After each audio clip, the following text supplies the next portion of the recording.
Hello again, I'm Coyote Jack, and well, before continuing with other news, I want to cover this one because I have very mixed reactions.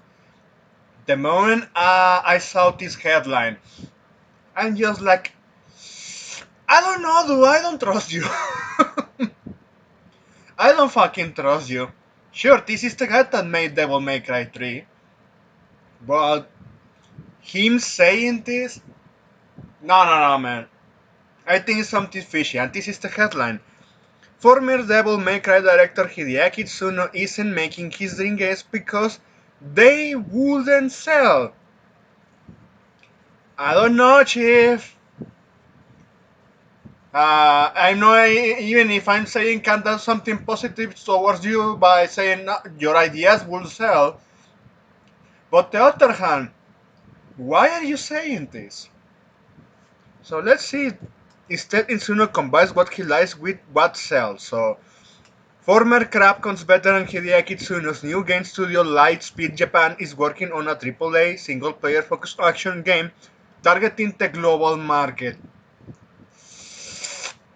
Yeah, I already have some very bad signs in all of these apps that I heard of work. AAA, leaving Crapcom to make a AAA game and to the global market. Gentlemen, I don't know what else to tell you. This sounds so absolutely bad. With the new title, Itsuno aims to bring together the best of everything he worked on so far. Okay, the best of everything. But even if you have to say, oh, we're putting a mix of anything here, still you have to dedicate yourself to an objective audience. We already talked about this issue when developers want to appeal to a lot of markets by saying, yeah, a wider audience and ends up appealing to no one. Or they go full time other audience, which is, yeah, the set of failures. But let's continue. So, man, specifically elements of Devil May Cry, Dragon's Dogma, and the Rival School series. Okay, that's at least that's consistent. However, rather than an indulgent passion project, the work in progress games appears to be a reconciliation of Itsuno's personal tastes as creator and game elements that work in a commercial sense. Talking to Famitsu following the opening of Lightspeed Japan's news offices in Osaka, Itsuno confirmed that the new project he's directing was pitched by him personally and accepted without any major revisions by the company. However, when asked whenever this means he's making the game he's always wanted to make, Itsuno says that's not really the case either. So, people would rather see you making the game that you would love to make as long as actually something you will enjoy. And very often, like we have seen, like with Hollow Knight Silksong, that indie game is breaking records right now and best in AAA. And I wanted to bring that up because it was something that a fraction of developers wanted to make, and yeah, they wanted to enjoy, thinking, okay, I hope this one also enjoys. The other people enjoy it that are into Metroidvania types of games. Surprise, surprise. But he himself saying, no, I cannot make the stuff I would like to play. You know what this vibes gives to me? Like someone that say, yeah, we are going to go water down to no, to appeal to other audience that think that Japan is freaky. It's giving me my bad signs, honestly. Yeah, I'm starting to get pissed off, so let's continue. Strictly speaking, no, I think the kind of games I most like to make probably wouldn't sell. They be too out of there to be judged as commercially viable. Well, if you want to make like a fucking GTA clone, of course, that's not viable, by all means. You don't have to make fucking millionaire budget levels in a AAA project on investment. Just look at Hollow Knight. Look at Bloodstain, the creator of Castlevania, because he knew where to actually strike gold. And this guy saying it is like he's giving me vibes that he is so into well the AAA status. And well, he's making a AAA project instead. Actually, do some double A or do some small indie projects. Well, you are already an established company. At this point, it's just double A, and try it. At least if you are consistent with your ideas, but this guy is saying that he's not consistent with his own ideals, ideas and ideals. So well, I'm well aware that of this myself, so instead I extract specific elements from those games ideas and combine them with elements as I know from experience will work. That's how I'm building our new title.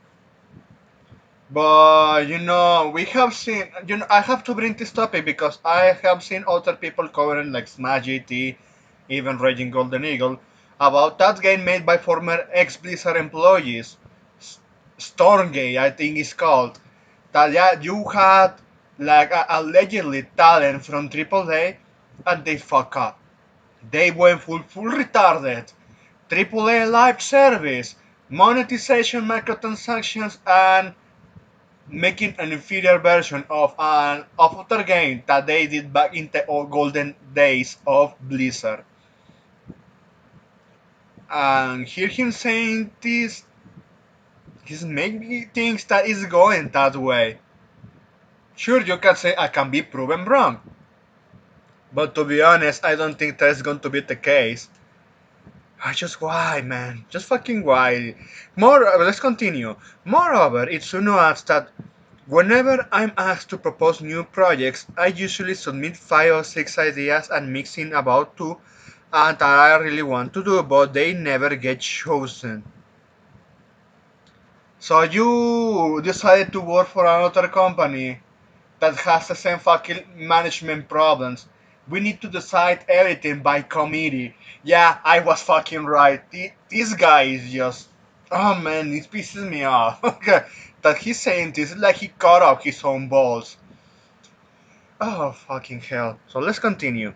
Based on his experience so far, he considers it's unlikely that he'll attempt to develop these niche ideas into products later in his career. But hey, if I want to bring out an article quickly, let me have.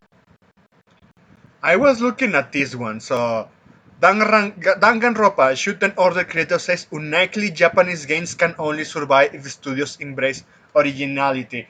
So yeah, you have niches. If you have a niche, and you know there is a consistent audience willing to support it, why the fuck are you saying no? I need to play it safe. Yeah, what the fuck is wrong with this guy? So yeah, Japanese games are enjoyed by Japanese people. I think the only one when it comes to double A that also is doing it great is that guy that remastered Lollipop Chainsaw, and from the looks of it, he's committed to well continue delivering the stuff. So yeah, I was looking at this. So this is going to upset a few people, but I'll retweet it here in this. Well, a brand new office American police. So yeah, the guys that got into this game are eating good, it seems. Look at this. And you have the jiggle physics here, and excuse me that I have to silence the video because, yeah, probably has some copyrighted music. Well, you know how fucking YouTube is. So you have here jiggle physics, of course, we're as scared as it should be, not no pants, as scared. And you're seeing her with jiggle physics here. American police. So yeah, this guy, this Japanese guy, he knows what he's doing. Well, to be honest, I cannot say the same for this one because the way he's wording himself is like I need to play it safe. I need to make something that's actually is going to sell to the audience that they don't mind having some generated slop, some generic slop. As long as my name is attached and they hear me, oh, this guy working on Devil May Cry series is going to sell. Yeah, hearing this, it pisses me off. Like, what is wrong with these guys? What is wrong with these legacy developers? So we are almost at the end of this article. Let's read it. In current year, hearing the word passion project inevitably brings to mind Tokyo Games, who Tokyo Games, excuse me, who took a colossal gamble to release the 100-line Glass Defense Academy exactly the way they envisioned it. Although their struggles led them to success, facing debt and near bankruptcy during development is nothing to laugh at. And with market conditions as harsh as they are nowadays, now this one I have to call a bullshit because we have seen how some games in China are actually performing better. We have seen how South Korean games are performing better. We have seen how gacha games, well, outside of Japan, are doing better because, oh, well, like that guy, one of my subscribers, like he was commenting in the comment section. Yeah, you have even Japanese people working in those gacha games for China and South Korea. And yeah, despite that, they hate each other's gods. Like they're putting aside those differences because they're saying, "Hey, I want to make a profit. Do you agree with that one? Yes. And you're willing to collab with me just to make the stuff that well in my homeland don't want me to do. They don't want to make me do anymore because yeah, we need to appeal for a westernized nonsense. Sure. Oh well, let's see how it is going to work out for them. They are almost at 10. It soon approached packaging his bolder ideas into more marketable framework, seeing like a wise.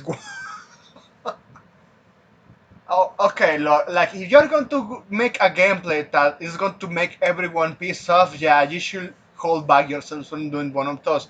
But since you said Devil May Cry, so well, a hack and slash game, just remember you had some other competition like near Automata. And I know that game is from 2017, and well, Devil May Cry 5 was the latest installment in 2019. Still, you have the ideas. You have if you have the experience to execute them properly, you don't need to fucking be concerned. You can make your gamble and win because yeah, the stuff that Japanese people want and Westerners like us want is you having your own unique ideas flourish. But looks like this fucker is just saying we are going to play it safe.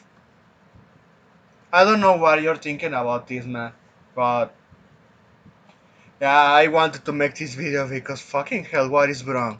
Seriously, I don't know what other thing can go wrong when they have the key to success and they are throwing it all away. So there you have it. Thanks for watching and please take care.